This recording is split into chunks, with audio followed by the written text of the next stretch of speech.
The Raven by Edgar Allan Poe. Once upon a midnight dreary, while I pondered weak and weary over many a quaint and curious volume of forgotten lore, while I nodded, nearly napping, suddenly there came a tapping, as of some one gently rapping at my chamber door. "'Tis some visitor," I muttered, tapping at my chamber door. "Only this, and nothing more." Ah, distinctly I remember, it was in the bleak December, and each separate dying ember wrought its ghost upon the floor.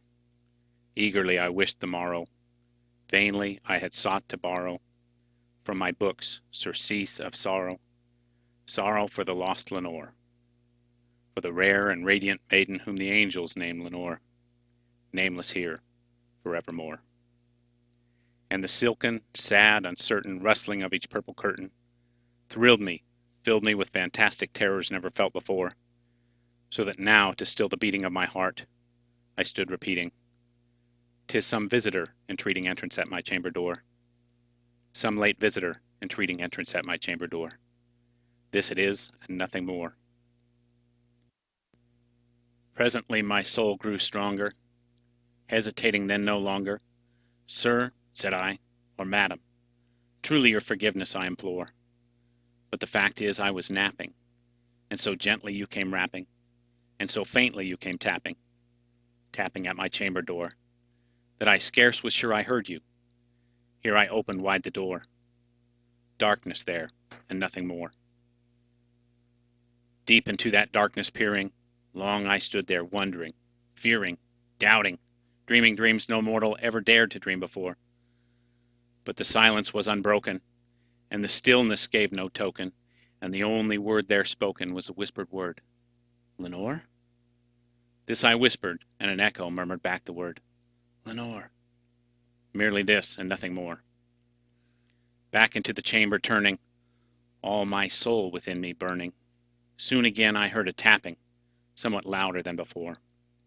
"Surely," said I, "surely that is something at my window lattice. Let me see, then, what there it is, and this mystery explore. Let my heart be still a moment, and this mystery explore. 'Tis the wind, and nothing more."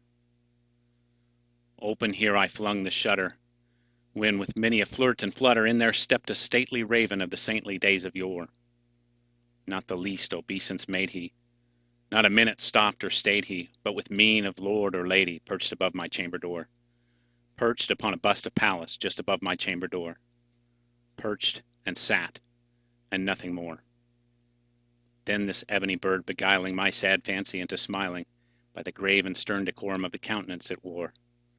"Though thy crest be shorn and shaven, thou," I said, "art sure no craven, ghastly grim and ancient raven, wandering from the nightly shore. Tell me what thy lordly name is on the night's Plutonian shore." Quoth the raven, "Nevermore."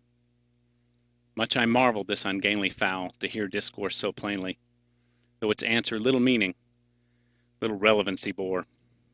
For we cannot help agreeing that no living human being ever yet was blessed with seeing bird above his chamber door, bird or beast upon the sculptured bust above his chamber door, with such a name as Nevermore. But the raven, sitting lonely on the placid bust, spoke only that one word, as if his soul in that one word he did outpour. Nothing farther then he uttered, not a feather then he fluttered, till I scarcely more than muttered, "Other friends have flown before. On the morrow he will leave me, as my hopes have flown before." Then the bird said, "Nevermore." Startled at the stillness broken by reply so aptly spoken, "Doubtless," said I, "what it utters is its only stock and store, caught from some unhappy master whom unmerciful disaster followed fast and followed faster, till his songs one burden bore, till the dirges of his hope that melancholy burden bore, of never, nevermore." But the raven, still beguiling all my fancy into smiling, straight I wheeled a cushioned seat in front of bird and bust and door. Then upon the velvet sinking, I betook myself to linking fancy into fancy, thinking, what this ominous bird of yore, what this grim, ungainly, ghastly, gaunt, and ominous bird of yore meant in croaking, "Nevermore." This I sat engaged in guessing, but no syllable expressing to the fowl, whose fiery eyes now burned into my bosom's core. This and more I sat divining, with my head at ease reclining on the cushion's velvet lining that the lamplight gloated o'er, but whose velvet, violet lining, with the lamplight gloating o'er, she shall press, ah, nevermore. Then, methought, the air grew denser, perfumed from an unseen censer, swung by seraphim, whose footfalls tinkled on the tufted floor. "Wretch," I cried, "thy God hath lent thee, by these angels he hath sent thee, respite, respite and nepenthe from thy memories of Lenore. Quaff, oh quaff this kind nepenthe, and forget this lost Lenore." Quoth the raven, "Nevermore." "Prophet," said I, "thing of evil, prophet still if bird or devil, whether tempter sent, or whether tempest tossed thee here ashore, desolate yet all undaunted, on this desert land enchanted, on this home by horror haunted, tell me truly, I implore, is there balm in Gilead? Tell me, I implore." Quoth the raven, "Nevermore." "Prophet," said I, "thing of evil, prophet still if bird or devil, by that heaven that bends above us, by that God we both adore, tell this soul with sorrow laden, if within the distant Aidenn it shall clasp a sainted maiden, whom the angels name Lenore, clasp a rare and radiant maiden, whom the angels name Lenore." Quoth the raven, "Nevermore."